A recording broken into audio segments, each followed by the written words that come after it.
What is up, you guys? Welcome back to the channel. So as you can tell by the title, today we're going to be reviewing the Under Armour TriBase Rain 2.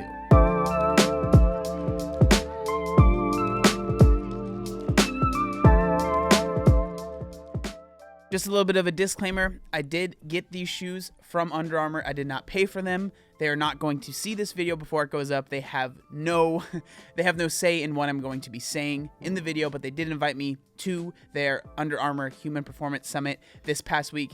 It was a great time. I was able to check out the shoes and check out a lot of other stuff that they are working on. But again, they have absolutely no say in what I'm going to be saying in today's video. So I just wanted to put that out there. So the Under Armour TriBase Rain 2 is Under Armour's second real attempt at making a good CrossFit shoe. If you guys have been watching the channel for a while, you will know that I reviewed the first TriBase Rain shoes, and that shoe was one of the sleeper hits of last year. I believe I was really impressed with how well Under Armour did on their first ever go at having a real functional fitness CrossFit shoe. They did a really good job, but there were definitely some things about that shoe that I was not a fan of, and so let's see if they address that in this year's model. So starting off the review, I want to talk about the things that I do like about the shoe. So they did bring back, obviously, the TriBase. So that is talking about basically the outsole of the shoe. One thing that I really liked about the first version is how stable those shoes were. They're a very, very stable shoe, and these shoes feel about just as stable as those did. So that is a huge plus with this model.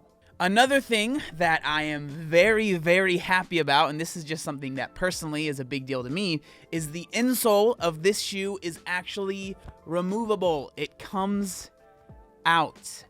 In last year's model, they had no insole that you could remove, and for me, I'm someone that uses VersaLift, so those are these things right here that I'll put in a lot of my shoes to help me with my terrible ankle range of motion, and I couldn't do that with the first version, so it made me not want to wear them very much when I had a lot of squatting to do in a workout, because sometimes they would just slide around. But the fact that I can put these under the insole of these shoes, that's a huge game changer for me personally. I understand that's kind of a personal thing, but I'm very happy that they made the insole removable. Another huge plus this year is the shoe is a little bit wider. At least it feels like that to my foot.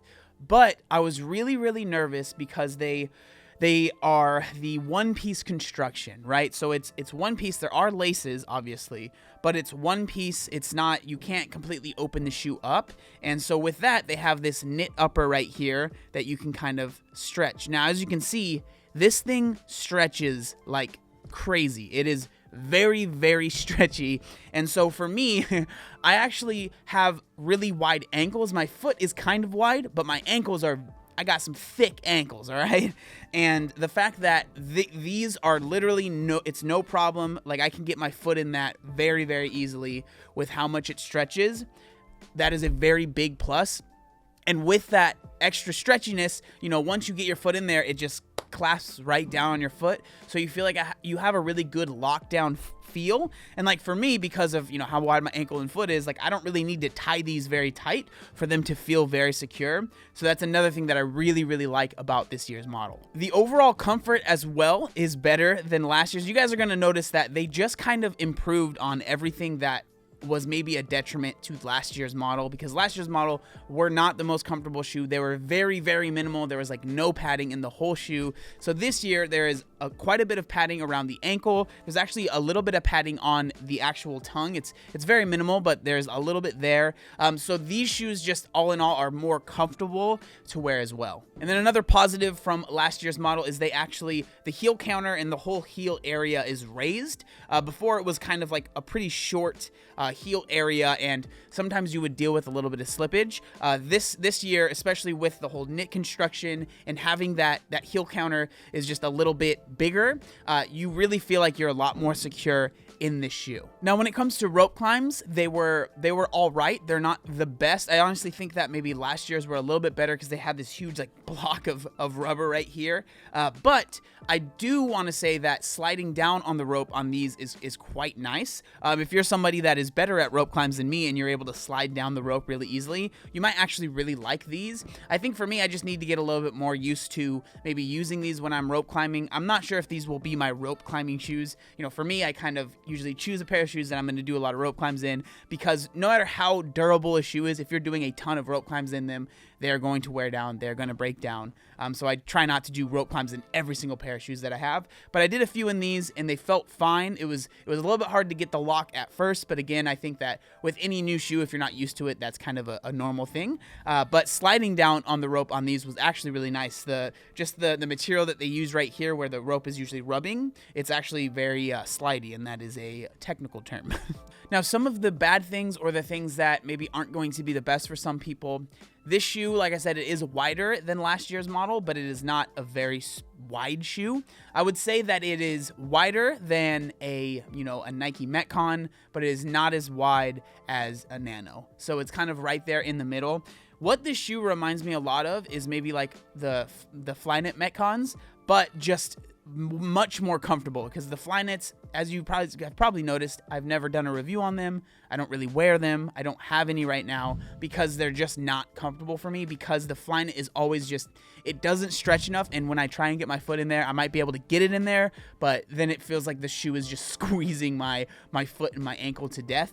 That is not happening with these. Another thing that I did have to bring up is that actually when I first got to the Under Armour Summit, I had a different pair of shoes, and I noticed that this piece right here, so where this last like lace loop, it actually broke on those pairs, on that pair, and I really think that it was just kind of a construction error. I don't think it was like a durability issue, but I do feel like I need to bring that up. That did happen to me. It didn't seem like it happened to anyone else that was there for the weekend or for the week, but that was something that I noticed, so I ended up getting this. This is what I'm calling the cotton candy colorway. So all in all, I'm really, really happy with this shoe. They only improved on the things that were negative with last year's model, which I am very, very happy about. As far as like lifting in them, they feel great. You feel very stable on your feet with them, as far as like doing burpees and doing like box jumps and doing any movement that you're moving around. They are very flexible, so that's really nice. Running them isn't half bad. Whenever people ask me about what do they like to run in as far as CrossFit shoes are concerned, it's never going to be this is the best shoe to run in, right? I would always recommend running in a running shoe if you can. But if you're doing a CrossFit workout, like with these on, if you're going to be doing, a workout with 800-meter runs or 400-meter runs, 200-meter runs, anything like that, these are going to be fine. I personally wouldn't want to run like, a 5K in these, but that's just because I have some foot issues, and that would not be a smart thing for me to do. But as far as, an all-around CrossFit shoe, I think that they absolutely nailed it with this year's model. So now the comparison that I know everyone's going to be asking about, because these are $120, so right on par with, your Metcons, your Nanos, your higher end CrossFit shoes. How do they compare? I would say that they compare really well with the newest models that are out, with the Nano 5 or the Nano 9 and the Metcon 5. It's right up there. It's just different. So it's a different feel. It's very different than a Nano. It's not as wide, and it's a lot more form-fitting than that shoe is going to be. So if you're not someone that likes when the shoe feels kind of tight on your foot, you might not like these. Like, that's just the honest truth. If you are someone that likes, if you like the Flyknit Metcons, I can see you absolutely loving this shoe. But even if you don't like them and you're like me, I do not like Flyknit Metcons. They never fit my foot.